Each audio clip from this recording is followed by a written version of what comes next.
Bonjour et bienvenue à cette conférence sur les 5 bonnes raisons de planifier, simuler et évaluer les scénarios pour votre entreprise en dehors d'Excel, de la BI ou de l'ERP. Cette session a été enregistrée pour garantir sa qualité, mais nous serons là en live à son issue pour répondre à d'éventuelles questions. Je suis Gilles Furiot, je dirige aujourd'hui le cabinet de conseil Synchrotech et ses consultants qui apportent depuis plus de 20 ans des conseils experts aux entreprises de Suisse romande dans les domaines de la gestion, de la performance et du décisionnel.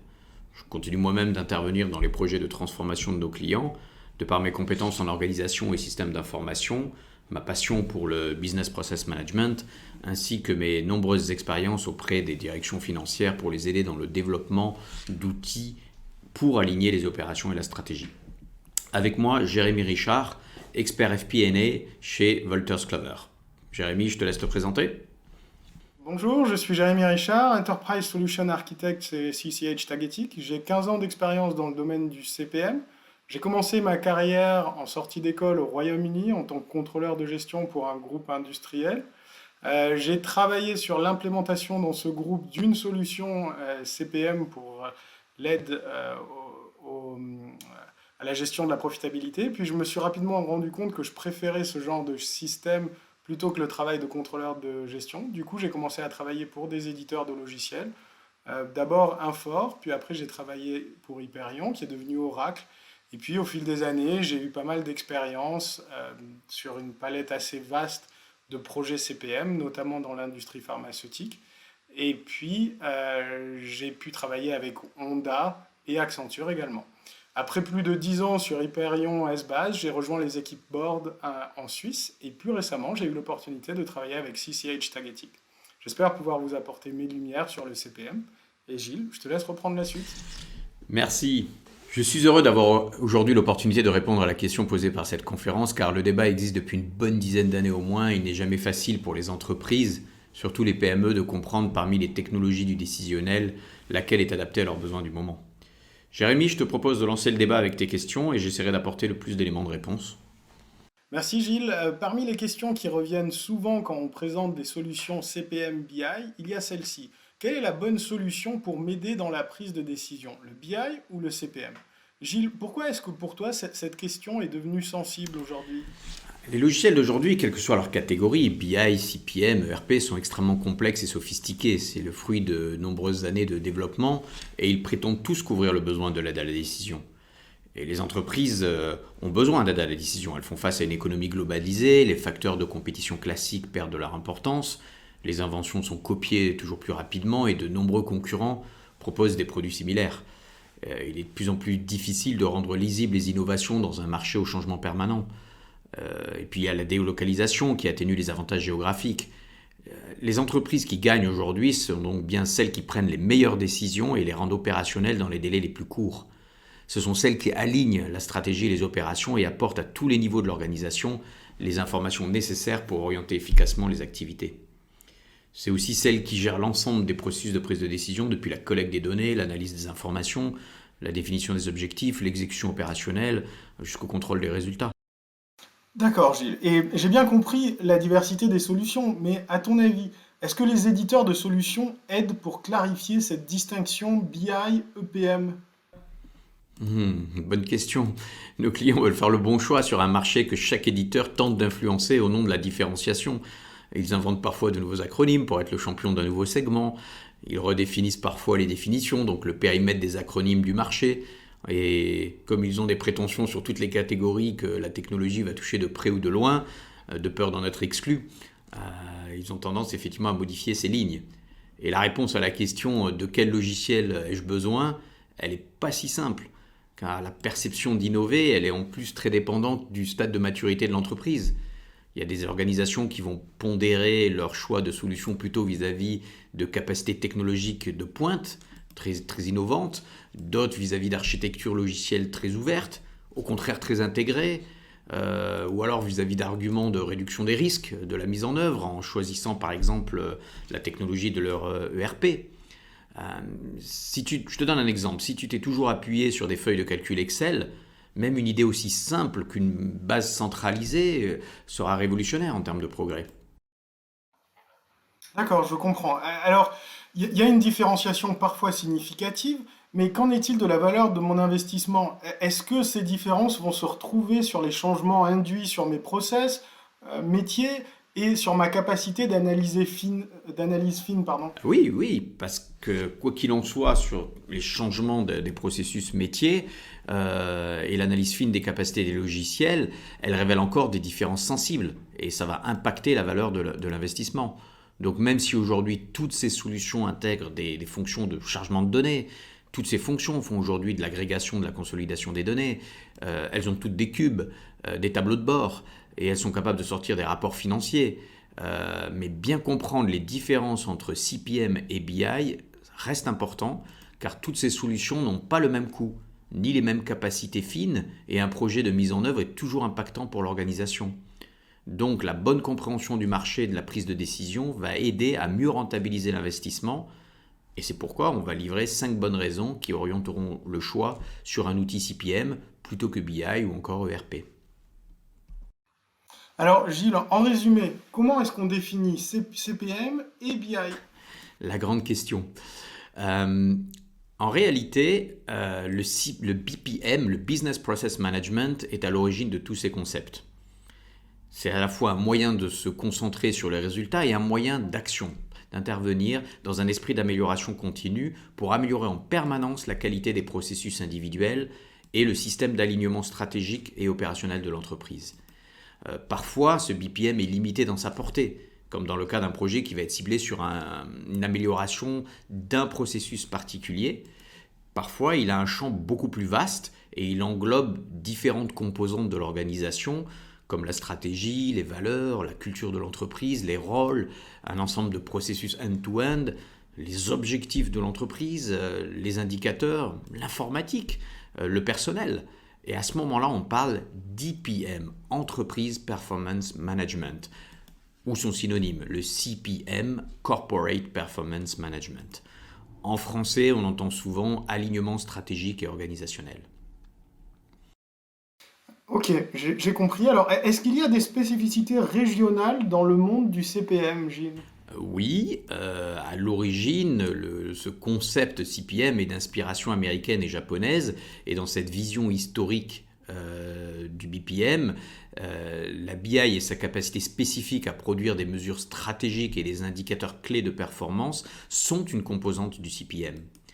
En Europe, c'est le contraire. La discipline est plus jeune, elle s'est développée en parallèle de l'optimisation des processus orientés clients et la culture de la donnée qui est en phase de croissance exponentielle depuis quelques années, enfin au moins une bonne quinzaine d'années. Du coup, les entreprises cherchent à créer de la valeur à partir d'un nombre croissant de sources de données et les technologies d'analyse et d'automatisation inspirent une forme plus légère de modélisation des processus que le BPM historique. On a par exemple le process mining. Dans le process mining, c'est la donnée qui est analysée et qui dessine elle-même le processus en court-circuitant les méthodes traditionnelles de modélisation.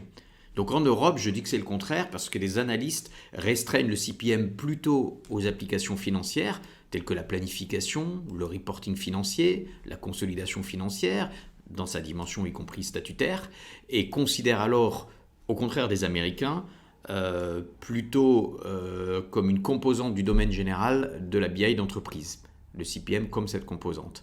Dans cette vision restrictive limitée aux applications financières, le CPM porte parfois le nom de FPM, Financial Performance Management.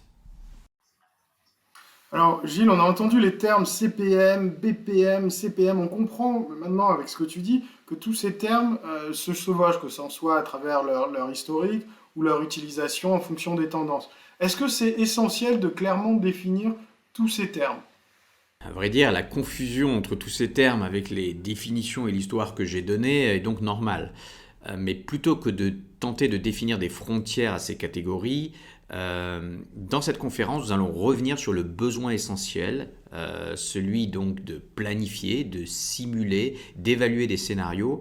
Et donc, on va faire un focus sur 5 situations qui justifieront de le faire plutôt dans un outil de CPM que dans la BI ou dans l'ERP. D'accord. Alors, Gilles, ce que je propose, c'est qu'on rentre dans le détail pour voir ce que le CPM permet de mettre en œuvre par rapport à d'autres types de solutions. Je propose qu'on regarde comment on va pouvoir appliquer les différentes méthodologies de contrôle de gestion en utilisant des règles d'allocation complexes ou en fonction de métriques ou de résultats objectifs de l'année antérieure. Ok. Alors la première distinction nette, la première situation entre CPM et BI, c'est celle qui porte sur l'origine même des données prévisionnelles. La BI exploite les données du passé pour en déduire des tendances. Et elle peut, avec l'aide de sciences statistiques aujourd'hui, aider à la prédiction des données du futur. Ça reste une vérité de référence théorique, d'inspiration managériale, mais elle doit être approchée de la réalité des opérations. Lorsqu'on parle de simulation et de planification opérationnelle, que ce soit pour challenger une approche top-down ou initialiser une approche bottom-up, on doit permettre la collecte des données pour le futur. Et c'est là que le CPM offre des écrans de saisie, complétés de règles de contrôle de cohérence, d'aide à la saisie, avec des fonctions de distribution, des alimentations par défaut ou encore des calculs automatiques d'allocation. Donc si les outils de BI modernes peuvent aussi capturer des variables avec des écrans pop-up et interagir avec l'utilisateur, on entend souvent parler de véritables applications de BI, c'est quand même plus pour exploiter les données acquises que les collecter.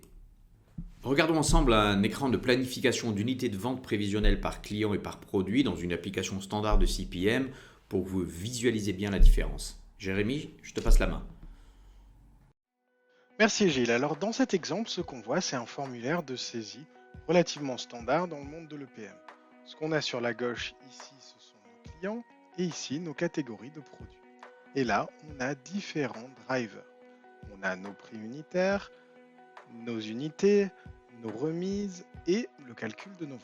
Alors, on peut rapidement ici commencer à saisir des éléments dans ces cellules, par exemple un rabais de 10%, et on voit tout de suite l'impact que ça va avoir sur notre chiffre d'affaires. Et on peut imaginer que l'utilisateur veut rajouter par exemple une nouvelle catégorie de produits qu'il va vendre avec ce client-là. Donc le système va créer une nouvelle zone qui va permettre à notre utilisateur final de rajouter des éléments. Alors ici, les lignes apparaissent vides au début et l'utilisateur peut rapidement commencer à saisir ces montants. Alors, pour saisir, il y a aussi ce qu'on appelle le spreading. Le spreading peut être utilisé pour faciliter la saisie de l'utilisateur, comme par exemple ici, si on saisit sur le total un chiffre de 120, on va voir que ça va se répartir de façon linéaire à 10 sur toutes mes périodes. Également, je vais pouvoir modifier cette fois-ci de façon proportionnelle le montant de mes unités de vente. Et là, je vais pouvoir saisir 30 000 par exemple, au lieu des 29 000 qu'il y avait.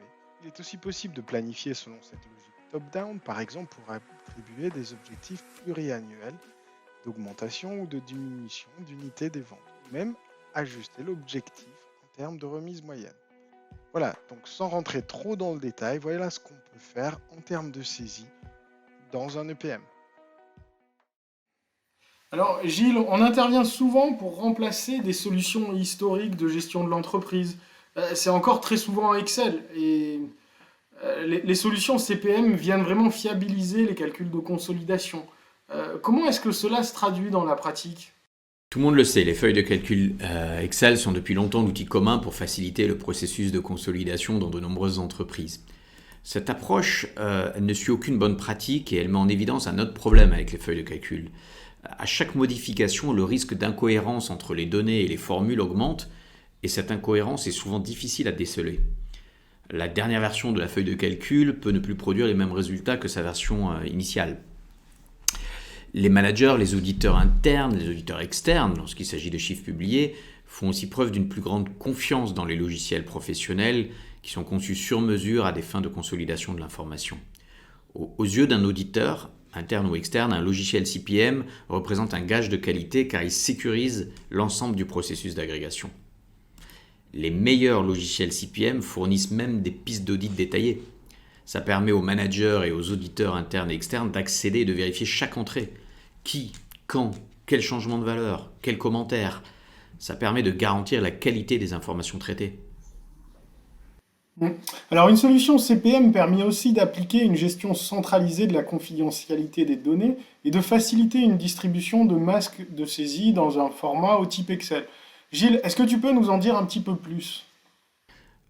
Alors, Une application de CPM permettra effectivement d'appliquer une gestion centralisée de la confidentialité des données, permettra de distribuer facilement les masques de saisie qui pourront quand même conserver un aspect Excel ou même s'appuyer directement sur Excel. Il faut avoir en tête des cas d'usage comme la confidentialité des objectifs d'un marché, par exemple, qui ne doit pas être vu par le marché d'à côté. Ou si vous travaillez sur du workforce planning, la problématique des données du personnel. Et si vous faites du compensation modeling, donc sur la partie salaire ou prime, la dimension confidentialité est encore plus importante.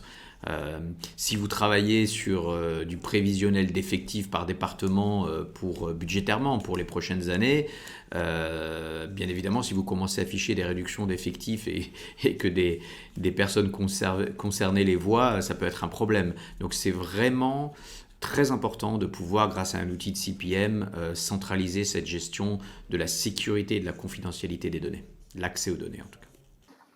D'accord. Alors Gilles, on dit aussi comme bonne raison pour mettre en place du CPM, c'est que planifier, c'est d'abord un processus. Et on dit que les outils CPM permettent d'élargir la culture de la performance aux échelons opérationnels de l'entreprise. Quel est l'intérêt d'impliquer ces parties prenantes diverses et variées ? Il y a plusieurs raisons. Un budget qui serait réalisé exclusivement par le contrôle de gestion, c'est très chronophage pour l'équipe finance et c'est parfois très éloigné de la vision métier. Donc impliquer les opérationnels et les managers opérationnels dans la réalisation du budget, ça va leur donner plus de responsabilités et ça va éviter le débat autour de la non-acceptation des chiffres au moment de leur confrontation au réel. Une rapide illustration avec un processus d'élaboration budgétaire standard. Dans un premier temps, on a le directeur financier qui déduit sur la base souvent des chiffres réalisés dans le passé ou d'un cadre qui lui vient de la direction générale, des objectifs à atteindre. Ensuite, il y a une phase de consultation avec les directeurs opérationnels, directeurs de vente, directeur marketing, directeur de la production. Ça sert ensuite à rapprocher ces chiffres de la réalité des actions à mener sur le terrain. Le rôle du contrôleur de gestion, lui, va être d'analyser et d'accompagner ces échanges en évaluant les impacts sur les performances de l'entreprise grâce à des fonctions de simulation. Toutes ces interactions, ça implique du partage d'informations, ça implique des échanges documentaires, ça implique une gestion des tâches. Dans un outil de CPM, cette gestion de processus est embarquée. Le dialogue autour du chiffre et de la performance devient alors interactif, car il est guidé. L'ensemble des tâches du processus s'affiche sous forme graphique, c'est visuel. Donc les opérationnels, les managers savent ce qu'ils ont à faire et dans quel ordre. Depuis ces fonctions de processus embarquées dans les outils de CPM, ils pourront même initialiser, démarrer des actions, les actions qui leur incombent, que ce soit des actions de saisie, des actions de lancer des calculs et bien sûr accéder aux restitutions. Il y a souvent un color coding ou d'autres moyens d'identification avec des flèches qui leur permettront de savoir en permanence où ils en sont et ce qu'ils ont à faire. Et pour le directeur financier, par exemple, ou une direction générale, d'avoir une vision globale d'où en est le déroulement du processus. D'accord. Alors, on dit aussi que les outils CPM permettent d'accélérer ce processus prévisionnel. Comment ça se passe dans la pratique ? Alors, ça accélère parce que les outils CPM embarquent des outils des cockpits en fait, de suivi qui permettent d'avoir la vision en temps réel de l'avancement des différentes étapes et de ces activités du processus de planification. Donc ça guide les actions à faire, l'ordre des actions, c'est la dimension processus, mais ça donne aussi une dimension tableau de bord. Il y a donc, comme je le disais, des dates d'échéance aussi qui peuvent être ajoutées, des couleurs pour des relances automatiques par email des différents intervenants du processus. Il y a aussi, et c'est très important, des fonctions d'annotation, donc des commentaires, des fonctions de type workflow, c'est-à-dire quand un opérationnel va proposer un chiffre, ce chiffre ensuite va être proposé à l'approbation. Et ça vient souvent compléter ces aides à l'exécution du processus dans une dimension collaborative. Et au final, c'est un vrai gain en termes de vitesse d'exécution du processus. D'accord, alors la collaboration et la supervision, ça requiert d'établir des allers-retours entre toutes ces personnes qui sont liées autour de la planification, dans les données de prévision, et entre celles aussi qui travaillent sur le décisionnel, c'est-à-dire les données réalisées. Comment est-ce qu'une solution EPM peut faciliter ces façons de travailler? Oui, ben, plutôt que d'opposer CPM à BI, l'intégration du CPM à la BI permet non seulement d'aligner le processus du budget avec les objectifs stratégiques, mais aussi de contrôler ponctuellement l'avancement sur ces objectifs et d'évaluer aussi les impacts sur les performances globales de l'entreprise. Pour être concret, les données de planification, à un moment, vont rencontrer les données du décisionnel, techniquement, hein, dans une base centrale, dans le but de permettre cette collaboration autour de la budgétisation. Et donc, ça va être une source pour la BI. Mais ça marche aussi dans l'autre sens. Un utilisateur consommateur d'un rapport sur un SharePoint, par exemple, un portail SharePoint, donc un consommateur de BI, va lui aussi pouvoir ajuster éventuellement un chiffre dans le cadre d'une méthodologie de budgétisation roulante, par exemple. Et après une approbation, bien évidemment, ces données effectivement ajustées vont aller nourrir, mettre à jour les données de planification. D'accord. Alors, le CPM permet de gérer différentes versions, scénarios de façon plus efficace. Alors, j'ai une question par rapport à ça. Concernant les enjeux de modélisation efficace, en quoi est-ce que ça peut servir d'analyser l'impact sur les prévisions de certains scénarios? Alors avoir une capacité de simulation d'un scénario, une capacité performante de simulation, hein, de scénario, c'est décisif pour les entreprises. Et c'est justement un atout des solutions de CPM par rapport à Excel ou des approches de business intelligence. La planification de scénario, c'est vraiment important pour aligner la planification stratégique de l'entreprise sur les plans opérationnels. Les scénarios à la volée, par exemple, ça permettra d'analyser l'impact sur les prévisions de vente en apportant des modifications au plan de demande, au plan de lancement des nouveaux produits, à un réseau, au réseau de la chaîne logistique. On peut modéliser ainsi différentes options de financement, mieux comprendre les conséquences des décisions stratégiques sur les résultats, jusqu'à la trésorerie, l'impact sur le bilan, la valeur in fine actionnariale, avant de fixer le plan opérationnel à exécuter. Alors, est-ce que cela peut se traduire par une réduction des risques à proprement parler? Oui, parce qu'en planifiant ces scénarios, tu vas pouvoir identifier rapidement l'impact des changements sur l'environnement des affaires. Euh, à ce moment-là, on a un vrai système d'alerte précoce qui aide à réduire les risques en répondant de manière proactive et efficace, surtout à l'évolution de la dynamique économique. L'entreprise est mieux armée pour l'avenir. Je te propose, Jérémy, de présenter comment ça s'utilise dans un outil standard de CPM. Illustrons ces capacités à partir d'un scénario de forecasting budgétaire. Vous pouvez choisir de travailler sur un présumé à roulant à 3, 6 ou 12 mois, ou encore plus si vous le souhaitez. Imaginons que nous soyons à la fin du premier trimestre de l'année. Nous pouvons choisir d'afficher les réels de l'année précédente comme point de repère et de demander à l'application budgétaire d'initialiser les données du forecast à partir du budget initial. Les fonctionnalités de simulation et de prévision se chargent alors de recombiner les données et d'ouvrir de nouvelles zones de saisie pour la période de travail. Je n'ai pas la capacité de modifier le passé car bien sûr les données réelles ont déjà été chargées, mais je peux librement modifier les données futures pour définir un scénario différent du scénario budgétaire initial. Et ce, autant de fois que j'en aurai besoin. Je peux en effet facilement initialiser des versions de travail successives avant de m'arrêter sur une version définitive de ce scénario. Et de toutes ces données seront disponibles pour faire des comparaisons par la suite.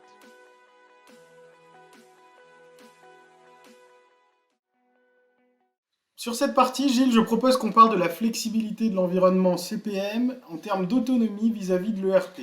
On sait que pas mal d'éditeurs de ERP proposent du CPM. Est-ce que ça a été une évolution plutôt organique ou est-ce que ça a été des acquisitions externes? Ok, alors c'est vrai qu'aujourd'hui, la plupart des fournisseurs de RP offrent une fonctionnalité CPM plus ou moins aboutie, intégrée à leur plateforme. Leur parti pris est que le CPM est une extension naturelle du système ERP. C'est pas tout à fait légitime. Les systèmes ERP sont de nature transactionnelle. Les systèmes CPM sont des outils de management et ils fonctionnent donc très différemment. Les entreprises qui tentent de combiner l'ERP et le CPM au sein de la même plateforme limitent forcément l'efficacité des deux systèmes et renoncent à des avantages clés qu'ils obtiendraient autrement. Il faut distinguer plusieurs situations. D'abord, il y a les ERP qui n'ont pas de fonctionnalité CPM sérieuse et qui envisagent aujourd'hui, plutôt avec raison, de faire des partenariats technologiques avec des éditeurs de CPM dont ils facilitent l'intégration pour le bénéfice de leurs clients. Il y a aussi les ERP qui ont développé des fonctionnalités CPM, souvent limitées, mais utiles au sens de la simplification en fonction de la maturité du besoin. Donc il y a des clients qui ont des besoins très simples ou plus limités et qui peuvent s'en satisfaire. Et en 3, il y a les ERP dont les fonctionnalités CPM incluses dans la plateforme sont dérivées de technologies effectivement qu'ils ont acquis.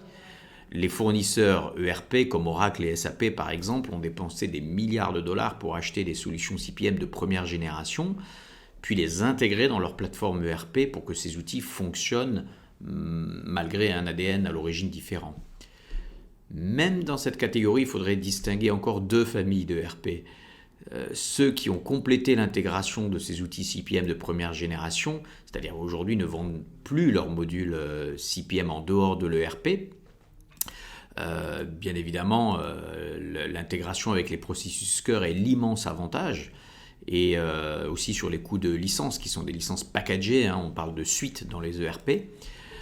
En revanche, ces éditeurs ont souvent une philosophie qui imprègne le développement de leur logiciel et leur politique de vente et de marketing, c'est-à-dire que c'est le cœur transactionnel de l'ERP sur les fonctions comptables, achat, vente, production, qui est l'alpha et l'oméga du système d'information.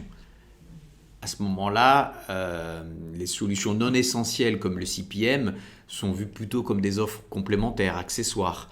La finalité, c'est souvent de soutenir la vente des licences de l'ERP, du cœur de l'ERP, plutôt que d'être une fin en soi. À ce moment-là, en tant que client, vous pourriez souffrir des priorités de l'éditeur dans son développement, ou alors d'une plus grande rareté des compétences chez l'intégrateur de l'ERP pour mettre en place et maintenir le système de CPM. Il faut vraiment faire la part des choses entre le coût et la valeur. C'est quand même deux choses différentes. Vous pourriez avoir une opportunité sur les coûts de licence, mais souffrir sur la valeur que vous en retiriez. Dans quelques années, on peut imaginer qu'effectivement vous ayez une valeur attendue qui soit plutôt décevante. Dans la deuxième famille de ces ERP, comme celui d'Oracle par exemple, ils ont créé une passerelle entre les outils de CPM de première génération qui ont fait l'objet d'un achat et le cœur de l'ERP, et ils s'en sortent mieux, car ils ont gardé des compétences dédiées, une organisation à l'intérieur de l'entreprise, de l'éditeur, pour vendre ses produits CPM, tout en bénéficiant évidemment de facilités commerciales amenées par la base installée de l'ERP. Donc, chez les éditeurs qui sont concernés par l'achat d'une technologie CPM, il faut quand même aussi noter que je parle beaucoup de première génération, car toutes ces offres ont été réécrites ces dernières années pour le cloud. Ça a permis de les moderniser, mais la concurrence est quand même difficile et reste vive avec des produits CPM indépendants de l'ERP qui ont pour la plupart été pensés pour le cloud dès le départ. Gilles, ok, on a compris ça. Du coup, les éditeurs d'ERP qui proposent des solutions intégrées ont-ils un avantage sur le terrain ? En fait, les fournisseurs d'ERP vendent souvent leurs fonctionnalités CPM en termes d'intégration, de fonctionnement avec leur propre système de grands livres. Par exemple, ils vont dire qu'ils ont l'avantage de pouvoir proposer une analyse détaillée jusqu'au niveau de la transaction GL. Mais cet argument tombe lorsqu'il faut fonctionner dans un environnement hétérogène. Les déploiements CPM les plus efficaces tirent parti des entrées d'une multitude de systèmes, y compris différentes plateformes ERP, différents systèmes de sous-grands livres, des systèmes opérationnels variés. L'avantage d'un CPM autonome devient alors plus spectaculaire lorsque l'organisation est portée par une stratégie de croissance externe, par exemple. Plutôt que de dépenser d'énormes sommes d'argent pour migrer les sociétés acquises vers la plateforme GL de la société mère, les entreprises qui opèrent des systèmes CPM autonomes vis-à-vis de l'ERP vont pouvoir laisser les systèmes existants sur leur système d'origine et miser sur une autonomie complète du système CPM de planification et de simulation. Ça veut dire qu'il y a un résultat global qui se traduit par une capacité plus rapide et rentable d'intégrer les sociétés acquises. Du coup, les solutions de CPM modernes et indépendantes, c'est une vraie garantie d'une intégration facilitée et bidirectionnelle sur tous les formats de sources de données tels que les vues, les tables de base de données ou des fichiers plats. Il y a même beaucoup de solutions du marché qui fournissent aujourd'hui des connecteurs directs à certains systèmes sources courants et les marques les plus répandues de RP. Au final, peu importe à quel point le paysage IT ou le paysage des données de votre entreprise est complexe ou hétérogène, que vous soyez un utilisateur clé ou un utilisateur final, ce que l'on souhaite, c'est de pouvoir accéder en un clic à toutes les bibliothèques des différents chargements de données, de pouvoir en ajouter une nouvelle, comme je l'ai dit, soit par une croissance externe, ou soit simplement parce qu'il y a une nouvelle source de données dans l'entreprise, de pouvoir en modifier une, sans rentrer dans du codage, de syntaxe, ni aucun autre aspect technique trop lourd. Alors, on va conclure. Gilles, merci pour ce tour d'horizon. Est-ce que tu pourrais nous résumer en quelques mots ces 5 bonnes raisons de faire appel à une solution EPM? Oui, alors comme tu as pu le constater, ces 5 besoins ou raisons mettent en évidence l'importance de traiter les processus de simulation de budget et de planification avec la bonne technologie. Plus souvent, il s'agira de le faire avec une technologie CPM dédiée, mais comprenons-nous bien, rester sur Excel ou aller vers le choix rassurant de l'ERP peut se comprendre, en fonction de la maturité du système d'information, de l'étendue du besoin ou des contraintes qui seraient liées à la dépense. En tout cas, Synchrotech développe des applications de CPM sur les 3 plateformes et bien évidemment, on reste à votre disposition pour vous conseiller dans votre choix. Si c'est bien positionné et utilisé à bon escient, le CPM, la BI et le RP doivent s'appuyer mutuellement, sans se cannibaliser. Ils se nourrissent chacun, fournissant à l'utilisateur final un ensemble de données analytiques beaucoup plus riches. On aura le plaisir de vous retrouver en septembre de cette année au LEC pour une présentation de l'outil de CPM Wolters Kluwer CCH Tagetik, dont les écrans ont été utilisés pour les vidéos d'illustration du jour. Et maintenant, je reste à votre disposition avec Jérémy pour répondre à vos questions.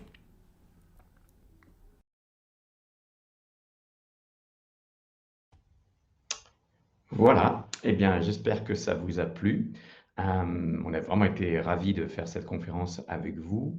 On a reçu quelques questions, mais on y répondra offline, puisqu'en fait, il doit nous rester une grosse minute. Et ce qu'on nous a dit, c'est que ça allait couper informatiquement de façon plutôt brutale. Ça me laisse peut-être quelques secondes pour vous dire que nous allons regarder pour pouvoir mettre en ligne le replay de cette vidéo et donc pouvoir vous le faire parvenir à travers les emails que vous nous avez laissés. Voilà. Je vous remercie une fois de plus de nous avoir écoutés et je vous dis à bientôt et on reste tout à fait joignable sur nos coordonnées en tant qu'exposant ou via LinkedIn ou email, téléphone pour ceux qui nous connaissent. À bientôt. Merci, au revoir.